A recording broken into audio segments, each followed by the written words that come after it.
খুব বিপদের মধ্যে রয়েছে এখন। আমার ড্রাইভার খুন হয়েছে, দুলালদাকে খুঁজে পাওয়া যাচ্ছে না আজ কদিন হলো। আর তুমি তো জানো বিপদে বললে মানুষ নিজের কাছে মানুষকে চায়। আপনাকে যেন কেউ একজন খুঁজতে এসেছিল। তোমাদের সেই পুরোনো বাড়িতে গেলাম, তখন গিয়ে জানতে পারলাম তুমিও একা। এখানেই থেকে যাও ভাই। এখন থেকে কিন্তু আমরা একই পাড়ার হয়ে গেলাম।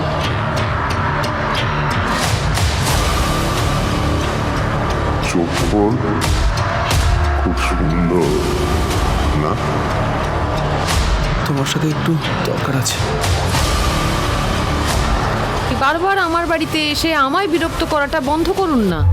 একটু বাইরে গিয়ে এই এলাকায় খোঁজ খবর নিন, দেখবেন সবটা হয়তো জানতে পেরে যাবেন আপনারা। শুনতে পাচ্ছ না নাকি? ওখানে